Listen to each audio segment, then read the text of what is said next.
Hello and welcome back to Let's Discuss, when we talk about developments and issues that arise in the role of the evolving role of the practice manager. And I'm here with Patrick and Anita today. Today we're going to be talking about that situation where someone comes in or rises through the practice and becomes a practice manager, and the relationships that inevitably change as a result of that shift. You know? I see so many practice managers out there who used to be a part of the team, and now they've been evolving and they've been given the new role of the owner to now start leading and managing your old mates that you might have been out for a drink the night before, and how difficult and challenging that is.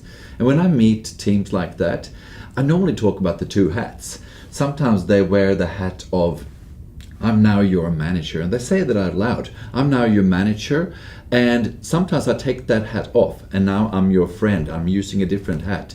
Right now, I'm using the management hat.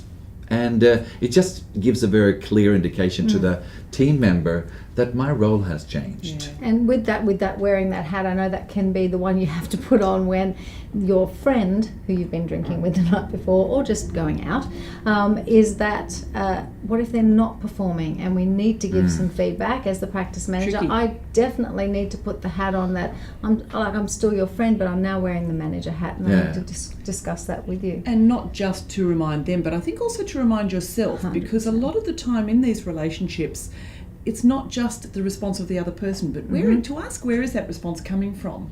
Is it actually coming from the other person, or is it your own self-perception and the way you're seeing yourself influencing the way that you are carrying out the role? And interacting. That often happens when you are working with someone who's older than you. Yes. They may be newer in the practice, or I even see it with associate dentist, employee dentist working with a more senior aged DA. There's that same thing, that there's that fear that they have more authority than you because of their age. And I think a lot of that actually comes from how you're feeling as opposed to what's actually happening in front of you. So what do you think, Anita, that the owner of the practice can do to set up the practice manager in the best way in front of the rest of the team? Well, I think you've just answered it there. It is about setting up that role and that authority in front of the team. So you are actually handing over that authority and putting it into terms of, this is the role and this is what it entails. And when you go have an issue with X, Y, and Z,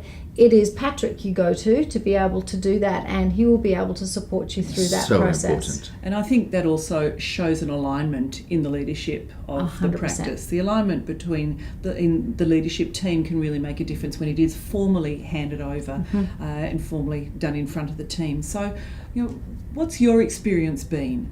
What might the gaps be in your practice? Is it over to the other people? Is it the systems? Or is it actually back to yourselves? So do leave a comment. We'd love to hear from you. Absolutely. And we'll talk next time. See you then. Discuss. Bye.